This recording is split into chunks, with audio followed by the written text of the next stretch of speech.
স্বাগতম জনাইছো নিউজ আসামৰ অন্যটা ভিডিঅ'লৈ অবিচি স্কলাৰশ্বিপ বা এছচি স্কলাৰশ্বিপ অবিচি আৰু এছচি কেটেগৰীৰ যিসকল ষ্টুডেণ্ট আছে তেওঁলোকৰ বাবে এই স্কলাৰশ্বিপটো আহিছে। এই স্কলাৰশ্বিপটোৰ আণ্ডাৰত আপোনালোকে 12,000ৰ পৰা 20,000 টকা পৰ্যন্ত লাভ কৰিবলৈ পাৰিব আৰু এই স্কলাৰশ্বিপটোৰ আবেদন আৰম্ভ হৈছে 1 জুনৰ পৰা 30 ছেপ্টেম্বৰলৈকে। ইয়াতে দেখিবলৈ পাইছে প্ৰি মেট্ৰিক আৰু পোষ্ট মেট্ৰিক। প্ৰি মেট্ৰিক মানে হ'ল 9 to 10 আৰু যিসকল পোষ্ট মেট্ৰিক অৰ্থাৎ 11ৰ পৰা যিমানবিলাক ডাঙৰ ক্লাছ আছে তেওঁলোকে এই স্কলাৰশ্বিপটো আবেদন কৰিব পাৰিব। আপোনালোকে এই স্কলাৰশ্বিপটো আবেদন কৰি লওক। 1 জুনৰ পৰা আবেদন আৰম্ভ হৈছে আৰু ইয়াতে তাৰিখসমূহ আপোনালোকে দেখিবলৈ পাইছে 1 জুন আৰু 30 ছেপ্টেম্বৰলৈকে এই স্কলাৰশ্বিপটোৰ আবেদন আৰম্ভ হৈ থাকিব। কি কি ডকুমেণ্টৰ প্ৰয়োজন হ'ব, কেনেকুৱা ধৰণে আবেদন কৰিব, সম্পূৰ্ণ প্ৰচেছ এই ভিডিঅ'টিত আমি আলোচনা কৰিছোঁ। মোবাইলৰ যিকোনো এটা ব্ৰাউজাৰ আপোনালোকে ওপেন কৰিব, সাৰ্চ বাৰত সাৰ্চ কৰিব assampro.org। এই ৱেবছাইটটোত আপোনালোকে সোমাব, ওপৰতে যিটো ৱেবছাইটৰ লিংক পাব। তাৰপিছত আপোনালোকে ৱেবছাইটটোৰ হোম পেজখন দেখিবলৈ পাব। অলপ স্ক্ৰল কৰিলেই অবিচি স্কলাৰশ্বিপৰ এটা লিংক পাব বা এটা বক্স পাব, দেখিবলৈ পাইছে। এই যিটো লিংক হয় ইয়াতে ক্লিক কৰিব। ডেছক্ৰিপশ্যনতো আমি এই ৱেবছাইটৰ লিংক দিম, আপোনালোকে তাত ক্লিক কৰিলেও ডাইৰেক্টলি আহিব পাৰিব। ইয়াতে আপোনালোকে ক্লিক কৰিব। ইয়াত ক্লিক কৰাৰ লগে লগে আপোনালোকে আবেদন কেনেকুৱা ধৰণে কৰে, কি কি ডকুমেণ্টৰ প্ৰয়োজন হ'ব, সম্পূৰ্ণ ষ্টেপ বাই ষ্টেপ দিয়া আছে আৰু কেনেকুৱা ধৰণে আবেদন কৰে আমি এই ভিডিঅ'টিত দেখুৱাই দিছোঁ। ইয়াতে আপোনালোকে দেখিবলৈ পাইছে 30 ছেপ্টেম্বৰ হৈছে আবেদনৰ অন্তিম তাৰিখ আৰু আবেদন কৰিবলৈ আপোনালোকে স্ক্ৰল ডাউন কৰিব। স্ক্ৰল ডাউন কৰাৰ লগে লগে আপোনালোকে এনেকুৱা ধৰণে দেখিবলৈ পাব ওৱান টাইম ৰেজিষ্ট্ৰেশ্যন। আপুনি যদি পোনপ্ৰথমবাৰৰ বাবে NSP স্কলাৰশ্বিপত আবেদন কৰিছে তেনেহ'লে ওৱান টাইম ৰেজিষ্ট্ৰেশ্যন কৰিব লাগিব। আমি যিহেতু ওৱান টাইম ৰেজিষ্ট্ৰেশ্যন কৰিম, পোনপ্ৰথমবাৰৰ বাবে অবিচি স্কলাৰশ্বিপ আবেদন কৰিম, তো ওৱান টাইম ৰেজিষ্ট্ৰেশ্যন ক্লিক হিয়াৰ যিটো অপশ্যন আছে আমি তাতে ক্লিক কৰিছোঁ। তাৰপিছত আপোনালোকৰ যিটো ৱেবছাইট হয় মেইন ৱেবছাইটটোলৈ আপোনালোকে যাব পাৰিব। ইয়াতে আপোনালোকে লগ ইন উইথ OTR বুলি আছে। ইয়াতে এইখিনি যিখিনি আপোনালোকে ইনষ্ট্ৰাকশ্যন হয় ইনষ্ট্ৰাকশ্যনখিনি নিজে পঢ়ি ল'ব, আমি বেছি দীঘলীয়া নকৰোঁ। আপোনালোকে ইয়াতে ৰেজিষ্টাৰ ইয়ৰ চেল্ফ বুলি দেখিবলৈ পাইছে। ৰেজিষ্টাৰ ইয়ৰ চেল্ফ অপশ্যনটোত আপোনালোকে ক্লিক কৰিব। অতি চমু প্ৰচেছ, আপোনালোকে ষ্টেপ বাই ষ্টেপ যদি চাই অতি সহজে আপোনালোকে আবেদন কৰিব পাৰিব। ইয়াতে কিছুমান ওৱান টাইম ৰেজিষ্ট্ৰেশ্যনৰ গাইডলাইন দিয়া আছে ফৰ স্কলাৰশ্বিপ হষ্টেড অন NSP, আপোনালোকে দেখিবলৈ পাইছে। সম্পূৰ্ণ পঢ়ি ল'ব আপোনালোকে। তাৰপিছত স্ক্ৰল ডাউন কৰি ইয়াতে টিকমাৰ্ক দি দিব, দুটা টিকমাৰ্ক বটন থাকিব। ইয়াতে নেক্সট অপশ্যনত ক্লিক কৰি দিব। নেক্সট অপশ্যনত ক্লিক কৰাৰ পিছতে আপোনালোকৰ মোবাইলৰ পেজখন এনেকুৱা ধৰণে অ'পেন হ'ব, আপোনালোকে দেখিবলৈ পাইছে। ইয়াতে আপোনালোকে কি কৰিব, আপোনাৰ যিটো মোবাইল নাম্বাৰ হয় মোবাইল নাম্বাৰটো দিব। মোবাইল নাম্বাৰটো টাইপ কৰাৰ পিছতে ইয়াতে আপোনালোকে গেট OTP অপশ্যনত ক্লিক কৰি দিব। গেট OTP অপশ্যনত ক্লিক কৰাৰ লগে লগে আপোনালোকৰ মোবাইললৈ এটা OTP আহিব। সেই OTPটো আপোনালোকে এণ্টাৰ OTP অপশ্যনত ভৰাই দিব। ইয়াতে দেখিবলৈ পাইছে আমি OTPটো ভৰাই দিছোঁ। এই যিটো বক্স আছে OTPটো ভৰাব। OTPটো ভৰোৱাৰ পিছতে আপোনালোকে তলত যিটো কেপচা কোড দেখিবলৈ পাইছে এণ্টাৰ কেপচা XLEGND, তো সেই যিটো captcha code same to same আপোনালোকে তলৰ যিটো বক্স হয় বক্সত ভৰাই ভেৰিফাই অপশ্যনত ক্লিক কৰিব। ভেৰিফাই অপশ্যনত ক্লিক কৰাৰ পিছতে আপোনালোকৰ যিটো আধাৰ নাম্বাৰ হয় আধাৰ নটো দিব লাগিব। ইয়াতে আধাৰ নম্বৰটো দিয়াৰ পিছত আপোনালোকে গেট OTP অপশ্যনত ক্লিক কৰিব। গেট OTP অপশ্যনত ক্লিক কৰাৰ পিছত এনেকুৱা ধৰণে এটা পপ আপ আহিব, আপোনালোকে দেখিবলৈ পাইছে স্ক্ৰীনত। আই এগ্ৰী অপশ্যনত ক্লিক কৰি দিব। আই এগ্ৰী অপশ্যনত ক্লিক কৰাৰ পিছতে আপোনালোকৰ আধাৰ কাৰ্ডৰ লগত লিংক থকা যিটো মোবাইল নাম্বাৰ হয় সেই মোবাইল নাম্বাৰলৈ এটা OTP আহিব। সেই OTPটো আপোনালোকে এই যিটো এণ্টাৰ OTP হয় তাত ভৰাই ভেৰিফাই অপশ্যনত ক্লিক কৰিব। ভেৰিফাই অপশ্যনত ক্লিক কৰাৰ পিছত আপোনালোকৰ ভেৰিফাইড ছাকচেছফুল হৈ যাব। তাৰপিছত আপোনালোকৰ যি আধাৰ কাৰ্ডৰ ডিটেইল হয় সম্পূৰ্ণ ফটো সহকাৰে আপোনালোকৰ ইয়াতে ডিটেইলসমূহ ওলাই আহিব। ইয়াতে আপোনালোকৰ ছাকচেছফুল বুলি এটা পপ আপ আহিব, আপোনালোকে ইয়াত ইকো কৰিব নালাগে। এনেকুৱা ধৰণে আপোনালোকৰ পপ আপটো আহিব। তাৰপিছত ইয়াতে আপোনালোকে মাদাৰ্ছ নেম আৰু ফাদাৰ্ছ নেম ভৰাব লাগিব। আপোনালোকৰ যি মাদাৰ্ছ নেম হয় শুদ্ধকৈ আপোনালোকে ভৰাব। তাৰপিছত ইয়াতে ফিনিছ বুলি যিটো অপশ্যন আছে আপোনালোকে ফিনিছ অপশ্যনত ক্লিক কৰিব।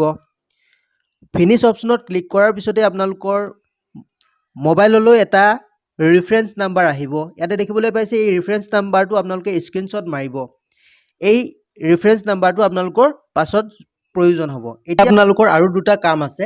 আপোনালোকে প্লে ষ্টৰত যাব লাগিব। প্লে ষ্টৰত গৈ NSP OTR বুলি এটা এপ্লিকেশ্যন ডাউনলোড কৰিব লাগিব আৰু এটা আধাৰ ফেচ RD বুলি এপ্লিকেশ্যন ডাউনলোড কৰিব লাগিব দুইটা এপ্লিকেশ্যনৰ লিংক ডেছক্ৰিপশ্যনত দিয়া আছে ইয়াতে দেখিবলৈ পাইছে NSP OTR এইটো মই ইনষ্টল কৰি লৈছোঁ তাৰপিছত আপোনালোকে আধাৰ ফেচ RD এই দুইটা লিংক মই ডেছক্ৰিপশ্যনত দি দিছোঁ আপোনালোকে তাৰ পৰাও ক্লিক কৰি ডাউনলোড কৰিব পাৰিব প্ৰথমে আমি NSP যিটো এপ্লিকেশ্যন OTR সেই OTRটো ডাউনলোড কৰিছোঁ তাৰপিছত ইয়াতে eKYC বাই ফেচ অথেণ্টিকেশ্যন বুলি আছে তাত ক্লিক কৰিব তাত ক্লিক কৰাৰ পিছত আপোনালোকৰ যিটো ৰেফাৰেন্স নাম্বাৰ অলপ আগত পাইছিলে সেই ৰেফাৰেন্স নাম্বাৰটো যিটো স্ক্ৰীনশ্বট মাৰিছিলে সেই ৰেফাৰেন্স নাম্বাৰটো ইয়াতে বক্সত ভৰাব এই যিটো ৰেফাৰেন্স নাম্বাৰ দেখিবলৈ পাইছে অলপ আগত যিটো ৱেবছাইটত আমি পাইছিলোঁ সেই ৰেফাৰেন্স নাম্বাৰটো আমি ভৰাইছোঁ ইয়াতে আপোনালোকে চাব পাৰে তাৰপিছত চেণ্ড OTP অপশ্যনত ক্লিক কৰিব চেণ্ড OTP অপশ্যনত ক্লিক কৰাৰ পিছতে আপোনালোকৰ মোবাইললৈ এটা OTP আহিব সেই OTPটো আপোনালোকে এণ্টাৰ OTP বুলি যিটো অপশ্যন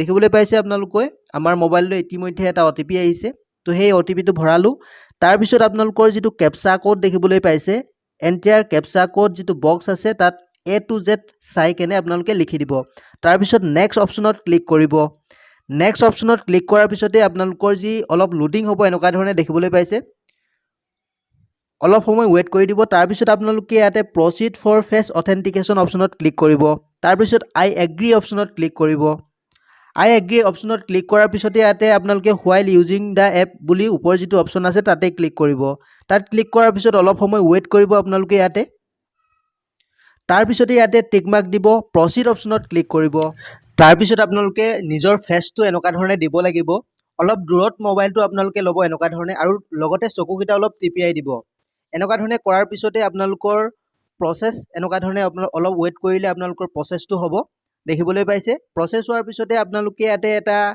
OTR নাম্বাৰ পাব এই OTR নাম্বাৰটো আপোনালোকে স্ক্ৰীনশ্বট মাৰি থ'ব ভালদৰে আৰু লগতে আপোনালোকৰ মোবাইললৈ এটা পাছৱৰ্ড আহিব পাছৱৰ্ডৰ লগতে এই OTRটো আপোনালোকক চেণ্ড কৰিব এনেকুৱা ধৰণে আপোনালোকে দেখিবলৈ পাইছে আপোনালোকৰ মোবাইললৈ এটা OTR আৰু লগতে এটা পাছৱৰ্ড আহিছে পুনৰ আপোনালোকে এইটো পেজলৈ যাব ইয়াতে আপোনালোকে ওৱান টাইম যিটো ৰেজিষ্ট্ৰেশ্যন হয় তাতে ক্লিক কৰিব তাত ক্লিক কৰাৰ লগে লগে আপোনালোকৰ যিটো OTR এতিয়া যিটো OTR আপোনালোকৰ মোবাইললৈ আহিলে আৰু যিটো পাছৱৰ্ড আহিলে আপোনালোকে সেই OTR আৰু পাছৱৰ্ডটো অৰ্থাৎ মেছেজত আহিছে আপোনালোকৰ সেই পাছৱৰ্ডটো দি লগইন কৰিব লগইন কৰাৰ পিছত মোবাইলত যিটো পাছৱৰ্ড আপোনালোকৰ আহিছে সেই পাছৱৰ্ডটো ওপৰত দিব কাৰেণ্ট পাছৱৰ্ডটো দিয়াৰ পিছত আপোনালোকে এটা পাছৱৰ্ড বনাব নিজাববীয়াকৈ অৰ্থাৎ নিজে এটা পাছৱৰ্ড দিব সেই পাছৱৰ্ডটো দিব তাৰপিছত কনফাৰ্ম পাছৱৰ্ডটো দিব আকৌ পুনৰ যিটো নতুনকৈ পাছৱৰ্ড বনাইছে তাৰপিছত এইটো যিটো কেপচা কোড আছে সেই কেপচা কোডটো ইয়াত ভৰাই দিব এতিয়া যিটো পাছৱৰ্ড বনাইছে সেইটো মনত থ'ব আপোনালোকে ইয়াতে দেখিবলৈ পাইছে পাছৱৰ্ড চেঞ্জ ছাকচেছফুলি অৰ্থাৎ এই পাছৱৰ্ডটোহে আপোনালোকৰ মেইন পাছৱৰ্ড হ'ব এতিয়া কি কৰিব আপোনালোকে ইয়াতে থ্ৰী ডটত ক্লিক কৰিব থ্ৰী ডটত ক্লিক কৰাৰ পিছত ইয়াতে এপ্লাই ফৰ স্কলাৰশ্বিপত ক্লিক কৰিব এপ্লাই ফৰ স্কলাৰশ্বিপত ক্লিক কৰিলে আপোনালোকৰ যি মোবাইলৰ পেজ হয় এনেকুৱা ধৰণে অ'পেন হ'ব ইয়াতে অলপ ৱেইট কৰিব এনেকুৱা ধৰণে অ'পেন হ'ব ইয়াতে আপোনালোকে কি কৰিব OTRটো দিব যিটো OTR আহিছিলে আৰু নতুনকৈ যিটো পাছৱৰ্ড ক্ৰিয়েট কৰিছিলে আপোনালোকে সেই পাছৱৰ্ডটো দি লগতে কেপচা কোডটো দি ইয়াতে লগইন কৰিব ইয়াতে এনেকুৱা ধৰণে কৰাৰ পিছত এপ্লাই ফ্ৰেছ অপশ্যনত ক্লিক কৰিব এপ্লাই ফ্ৰেছ অপশ্যনত ক্লিক কৰাৰ পিছত স্ক্ৰল ডাউন কৰিব ইয়াতে টিক মাৰ্ক দিব এই দুটা অপশ্যন আছে টিক মাৰ্ক দিয়াৰ পিছত আই এগ্ৰি অপশ্যনত ক্লিক কৰিব আই এগ্ৰি কৰাৰ পিছত আপোনালোকৰ যি মোবাইলৰ পেজ হয় এনেকুৱা ধৰণে অ'পেন হ'ব ইয়াতে আপোনালোকে কি কৰিব ডমিচিয়েল ষ্টেট অৰ্থাৎ আপোনালোকৰ ষ্টেটখন চিলেক্ট কৰিব ওপৰৰ যিটো অপশ্যন দেখিবলৈ পাইছে ইয়াতে আছাম দেখিবলৈ পাব স্কলাৰশ্বিপ কেটেগৰী ইয়াতে আপোনালোকে পোষ্ট মেট্ৰিক দিব যদিহে ক্লাছ 12ৰ ওপৰৰ হয় তাৰপিছত অ'কে এনেকুৱা ধৰণে কৰি দিব ইয়াতে দেখিবলৈ পাইছে অ'কে কৰি দিছোঁ অ'কে কৰাৰ পিছতে আপোনালোকৰ যি মোবাইলৰ পেজ হয় এনেকুৱা ধৰণে অলপ লোডিং ল'ব তাৰপিছত ইয়াতে আপোনালোকে প্ৰচিড অপশ্যনত ক্লিক কৰিব ইয়াতে প্ৰচিড দেখিবলৈ পাইছে প্ৰচিড অপশ্যনত ক্লিক কৰাৰ পিছতে ইয়াতে আপোনালোকে ফিল এপ্লিকেশ্যন বুলি দেখিবলৈ পাব ফিল এপ্লিকেশ্যনত ক্লিক কৰাৰ লগে লগে আপোনালোকে ইয়াতে এখন সম্পূৰ্ণ ডিটেইল আপোনালোকৰ যি ডিটেইল হয় আহি যাব আৰু লগতে ইয়াতে আপোনালোকে কমিউনিটি চিলেক্ট কৰিব লাগিব পোনপ্ৰথমে general OBC SC ST category select কৰাৰ পিছতে আপোনালোকৰ ৰিলিজন চিলেক্ট কৰিব হিন্দু মুছলিম যি হয় আপোনালোকে তাৰপিছত ফেমিলি ইনকাম যিমান হয় আপোনালোকৰ দিব তাৰপিছত যদিহে আপোনালোকে দিব্যাংগ হয় অৰ্থাৎ কিবা দিব্যাংগ যদি হয় য়েছ দিব যদি নহয় ন দিব তাৰপিছত পেৰেণ্টছ প্ৰফেশ্যন অৰ্থাৎ আপোনালোকৰ প্ৰফেশ্যন অৰ্থাৎ কি হয় সেইটো দিব যদি নাথাকে কোনো ধৰণৰ আদাৰ অপশ্যনত চিলেক্ট কৰি দিব তাৰপিছত মেৰিটেল ষ্টেটাছ এইবিলাক চিলেক্ট কৰিব একেবাৰে সহজ তাৰপিছত ইয়াতে ডিষ্ট্ৰিক্ট চিলেক্ট কৰিব আপোনালোকৰ পাৰ্মানেণ্ট এড্ৰেছৰ যি ডিষ্ট্ৰিক্ট হয় ইয়াতে আমি চিলেক্ট কৰি দিছোঁ আমি যিহেতু তিনিচুকীয়া ডিষ্ট্ৰিক্ট তিনিচুকীয়া চিলেক্ট কৰিছোঁ তাৰপিছত ইয়াতে আপোনালোকে দেখিবলৈ পাইছে লোকেলিটি ইয়াতে ৰুৰেল আৰ্বান আপোনালোকে চিলেক্ট কৰাৰ পিছত ইয়াতে আপোনালোকৰ এণ্টাৰিয়ৰ পাৰ্মানেণ্ট এড্ৰেছ আপোনালোকৰ ষ্ট্ৰীট নাম্বাৰ এনেকুৱাবোৰ দিব লাগিব ইয়াতে ফিল আপ কৰি আপোনালোকে ছেভ এণ্ড নেক্সট অপশ্যনত ক্লিক কৰি দিব আপোনালোকৰ পিনক'ডটো তলত দিব এনেকুৱা ধৰণে ছেভ এণ্ড নেক্সট অপশ্যনত ক্লিক কৰাৰ পিছত ছাকচেছফুল হৈ যাব অ'কে কৰি দিব ইয়াতে আপোনালোকৰ যিখিনি জেনেৰেল ইনফৰমেশ্যন হয় ছাকচেছফুলি হৈ যাব তাৰ পাছত আপোনালোকে আপোনালোকৰ কি কৰিব লাগিব ইনষ্টিটিউশ্যনখন চিলেক্ট কৰিব লাগিব ইয়াতে চিলেক্ট ইনষ্টিটিউশ্যন গেট ইনষ্টিটিউশ্যন যিটো অপশ্যন দেখিবলৈ পাইছে তাত ক্লিক কৰিব তাত ক্লিক কৰাৰ পিছত ষ্টেটখন চিলেক্ট কৰিব ষ্টেটখন চিলেক্ট কৰাৰ পিছত ডিষ্ট্ৰিক্ট অৰ্থাৎ সেই যিখন ইনষ্টিটিউট আপোনাৰ কলেজখন কোনটো ডিষ্ট্ৰিক্টত আছে সেইটো চিলেক্ট কৰিব লাগিব ইয়াতে ডিষ্ট্ৰিক্ট চিলেক্ট কৰি ল'ব ডিষ্ট্ৰিক্ট চিলেক্ট কৰাৰ পিছতে আপোনালোকৰ যিটো ইনষ্টিটিউশ্যন নেম অৰ্থাৎ কলেজৰ নেম হয় সেই কলেজৰ নেমটো ইয়াতে আপোনালোকে চাৰ্চ কৰি দিব লিখি দিব লিখাৰ পিছত চাৰ্চ কৰি দিব চাৰ্চ কৰাৰ পিছত আপোনালোকৰ কলেজখনৰ নাম আহি যাব ইয়াতে টিক মাৰ্ক দিব ইয়াতে দেখিবলৈ পাইছে চিলেক্ট যিটো অপশ্যন দেখিবলৈ পাইছে আপোনালোকে চিলেক্ট অপশ্যনত ক্লিক কৰিব তাৰপিছত য়েছ বুলি আপোনালোকে ক্লিক কৰিব তাৰপিছত ইয়াতে প্ৰেজেণ্ট ক্লাছ অপশ্যন আছে অৰ্থাৎ আপোনালোকৰ যিটো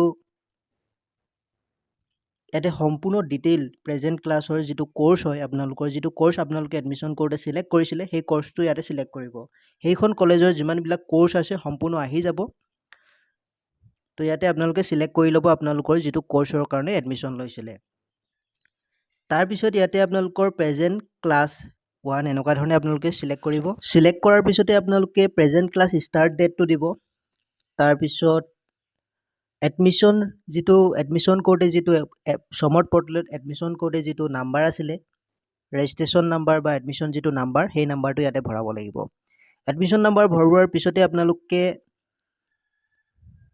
এডমিশ্যন যিটো ইয়েৰ হয় সেইটো চিলেক্ট কৰিব তাৰপিছত ইয়াতে যদিহে আপোনালোকৰ ৰোল নহয় দিব পাৰে যদিহে নিদিয়ে কোনো প্ৰব্লেম নাই ইয়াতে মোড অফ ষ্টাডি অপশ্যন আছে মোড অফ ষ্টাডিত আপোনালোকে ৰেগুলাৰ আৰু ফুল টাইম চিলেক্ট কৰিব পাৰে তাৰ পাছত আপোনালোকৰ হোষ্টেলাৰ যদি আপোনালোকে যদি হোষ্টেলত থাকে য়েছ দিব যদিহে নাথাকে ন দিব এনেকুৱা ধৰণে আপোনালোকে চিলেক্ট কৰাৰ পিছত প্ৰিভিয়াছ একাডেমিক ডিটেইলছসমূহ চিলেক্ট কৰি ফিল আপ কৰিব লাগিব ইয়াতে চিলেক্ট কৰি দিব প্ৰিভিয়াছ একাডেমিক ডিটেইলছত তাৰপিছত আপোনালোকে ক্লাছ 12ৰ ইয়াতে মই যিটো বৰ্ড হয় সেইটো চিলেক্ট কৰিছোঁ Assam higher secondary education council তাৰপিছত প্ৰিভিয়াছ ইয়েৰ পাছিং ইয়েৰটো আপোনালোকে চিলেক্ট কৰিব তাৰপিছত প্ৰিভিয়াছ ইয়েৰৰ যিটো এক্সাম হয় HSLC অৰ্থাৎ 12ৰ যিটো এক্সাম ইয়াতে আমি ইণ্টাৰমিডিয়েট 12 ইয়াতে চিলেক্ট কৰি দিছোঁ তাৰপিছত ইয়াতে প্ৰিভিয়াছ ইয়েৰ যিটো পাৰ্চেণ্টেজ হয় আপোনালোকৰ মাৰ্কশ্বিটত চাই দি দিব তাৰপিছত ক্লাছ 10ৰ আপোনালোকৰ ডিটেইল ইয়াতে ভৰাব দিছে ক্লাছ 10ৰ ডিটেইলসমূহ ভৰাব তাৰপিছতে ক্লাছ 10ৰ এনেকুৱা ধৰণে আপোনালোকে ৰোল নাম্বাৰটো দুবাৰ লিখিব তাৰপিছত বৰ্ডটো চিলেক্ট কৰিব বৰ্ড অফ ছেকেণ্ডেৰী এডুকেশ্যন আমাৰ যিহেতু সেৱা বৰ্ড হয় আমি এনেকুৱা ধৰণে board of secondary education Assam select কৰিছোঁ তাৰপিছত পাছিং ইয়েৰটো ক্লাছ 10ৰ যিটো পাছ কৰা বছৰ হয় সেইটো লিখিব ইয়াতে টাইপ কৰিব তাৰপিছত ক্লাছ 10ৰ যিটো পাৰ্চেণ্টেজ হয় পাৰ্চেণ্টেজটো ইয়াতে লিখি দিব পাৰ্চেণ্টেজ লিখাৰ পিছত ক্লাছ 12ৰ ডিটেইলসমূহ আপোনালোকে ইয়াতে ভৰাব লাগিব ক্লাছ 12ৰ যিটো ডিটেইল হয় অলপ আগতে আপোনালোকে ভৰাইছিলেই ক্লাছ 12ৰ ইয়াতে ৰোল নম্বৰটো ভৰাব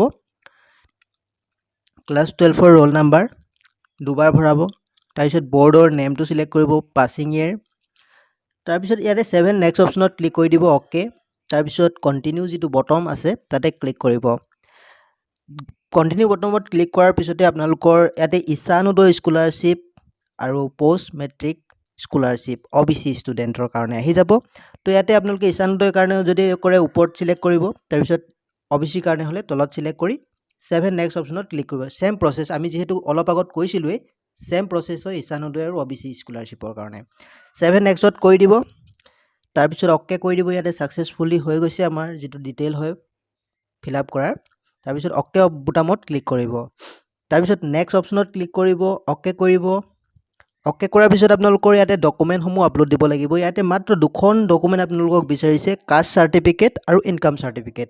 মাত্ৰ দুখন ডকুমেণ্ট হ'লেই আপোনালোকে ইয়াৰ বাবে আবেদন কৰিব পাৰে। একেবাৰে সহজ।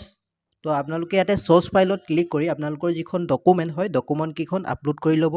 ডকুমেণ্টকেইখন আপলোড কৰাৰ পিছত আপোনালোকৰ ইয়াতে 7 নেক্সট অপশ্যনত ক্লিক কৰি দিব। 7 নেক্সট অপশ্যনত ক্লিক কৰাৰ পিছতে আপোনালোকে এনেকুৱা ধৰণে সম্পূৰ্ণ ডিটেইল আপোনালোকৰ পাই যাব। আই এগ্ৰি অপশ্যনত আপোনালোকে ক্লিক কৰিব। এতিয়া আই এগ্ৰি দেখিবলৈ পাইছে। আই এগ্ৰিত কৰাৰ পিছত আপোনালোকে ফাইনেল ছাবমিট বুলি যিটো বটম দেখিছে তাতে ক্লিক কৰিব। তাৰপিছত ইয়াতে য়েছ বুলি দিব। আৰ ইউ চিয়'ৰ ৱান to submit the application form? তো চিয়'ৰ য়েছ দিব। য়েছ দিয়াৰ পিছত ইয়াত এনেকুৱা ধৰণে আপোনালোকৰ আহি যাব। তাৰপিছত অ'কে বটমত ক্লিক কৰিব। অ'কে বুটামত ক্লিক কৰাৰ পিছত ইয়াতে প্ৰচিড অপশ্যনত পুনৰ ক্লিক কৰিব। প্ৰচিড বুটামত পুনৰ ক্লিক কৰাৰ পিছতে আপোনালোকৰ যিখন এপ্লিকেশ্যন ফৰ্ম প্ৰিণ্ট আউট কৰি ল'ব পাৰিব। এপ্লিকেশ্যন ফৰ্মখন প্ৰিণ্ট আউট। এই ভিডিঅ'টিত সম্পূৰ্ণ ষ্টেপ বাই ষ্টেপ প্ৰচেছসমূহ আমি দেখুৱাই দিলোঁ। আৰু এনেকুৱা ধৰণে আপোনালোকে আবেদন কৰি লওক OBC বা SC স্কলাৰশ্বিপ।